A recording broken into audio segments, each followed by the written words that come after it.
দাঁড়ান, আপনারা আগে কেউ লাশ নামাবেন না। কে আপনি? আপনি কেন বাবার লাশ কবরে রাখতে নিষেধ করছেন? আপনার বাবা ব্যাংকে 1 কোটি টাকা ঋণ রেখে মারা গিয়েছে। এই যে তার সকল কাগজপত্র, আপনার বাবার নামে কিন্তু এই টাকার বিরুদ্ধে মামলা চলছে, যে কারণে আমি অফিসারকে সাথে করে নিয়ে এসেছি। উকিল সাহেব যা বলেছে একদম সঠিক বলেছে।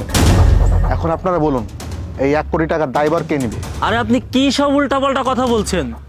আমাদের বাবা যে ব্যাংকের কাছে 1 কোটি টাকা দেয় না, এ কথা তো আমাদেরকে কখনোই বলেনি। তাছাড়া এত টাকা আমরা কোথা থেকে দিব? কিভাবে পরিশোধ করবেন সেটা তো আপনাদের একান্ত ব্যক্তিগত ব্যাপার, তবে টাকার প্রতিশ্রুতি দিয়ে তারপর আপনাদের বাবার লাশ কবরে দাফন করবেন, তার আগে না।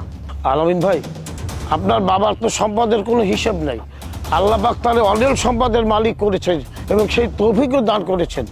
দেখুন আলামিন ভাই, যদি কাগজপত্রের সত্যতা থাকে তাহলে আপনার বাবার সম্পত্তি বিক্রি করে হলেও দয়া করে তার দেনাটা পরিশোধ করে দিন। আরে ইমাম সাহেব, আপনি এসব কি বলছেন? বাবা দেনা রেখে মারা গিয়েছে, সে দেনা কেন আমরা পরিশোধ করব? তাছাড়া আমাদের সম্পত্তি বিক্রি করে কেন টাকা দিতে হবে? সে তো মারা গিয়েছে, আমাদেরকে মেরেও গেছে। এখন বাবার পরিচয় তো আমাদের ঘৃণা বোধ হচ্ছে। নাউজুবিল্লাহ ভাইয়া, তুমি এসব কি বলছো? বাবা যেহেতু দিনা রেখে মারা গেছে, তাহলে তো সেই দিন আমাদেরই পরিশোধ করতে হবে। ছোট মানুষ ছোট মানুষের মতো থাকবি, সব জায়গায় কথা বলতে আসবি না। এই এত টাকা আমরা কোথা থেকে দিব? পারলে তুই টাকা দে। বোকার মতো কথা বলছেন কেন ভাই?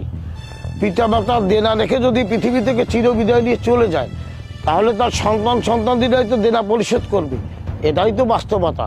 তাছাড়া আপনাদের দেওয়ার মতো তৌফিকও আছে।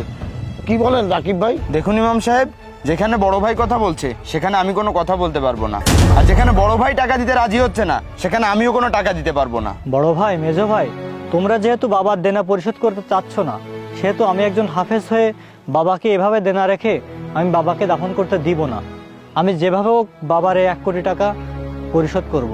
আলহামদুলিল্লাহ, তাহলে তো ঝামেলা চুকে গেল। আচ্ছা উকিল সাহেব, তাহলে কি আমরা এই লাশের সৎকারটা করতে পারি? অবশ্যই পারবেন, তবে এর ভিতরে কিছু কথা আছে। কি কথা? আসলে এখানে দাঁড়িয়ে আমি যে কথাগুলো বলেছি সম্পূর্ণ কথাটাই মিথ্যা। আর সত্য কথা হচ্ছে, আপনাদের বাবা ব্যাংকের কাছে কোনো ঋণ নেই, উল্টে আপনাদের বাবা ব্যাংকে 1 কোটি টাকা পাবেন। সেই টাকাটা দেওয়ার জন্য আমি এখানে এসেছি। আরে কি বলেন? বাবা আমাদের জন্য 1 কোটি টাকা রেখে গেছেন? আসলে আমাদের বাবা তো অনেক ভালো ছিলেন। তিনি সবসময় সমাজের উন্নয়ন নিয়ে কাজ করতেন, তিনি সবসময় গরিব দুঃখীদের সেবা যত্ন করতেন। তাছাড়া আমরা তো ব্যাংকের 1 কোটি টাকা নগদে দেখতে পাচ্ছি। আমাদের বাবার মতো ভালো মানুষ হয় না। আসলে আমি লজ্জিত। এত সময় আপনাদের সাথে একটু মজা করছিলাম, দেখছিলাম যে আমার এই 2 ভাই কি করে। তার মধ্যে আমার ছোট ভাইটা হাফেজ, তো ও অনেক ভালো, আর এর মন মানসিকতা একটু অন্যরকম, কিছু মনে করবেন না। এখন তো দোষ আমারই হবে, এতক্ষণ তোমার পক্ষ নিয়ে কথা বললাম আর বদনামের ভাগটা অমনি আমার হয়ে গেল। চুপ কর, বাবা সম্পর্কে কিছু ভালো কথা থাকলে সেটা শেয়ার কর।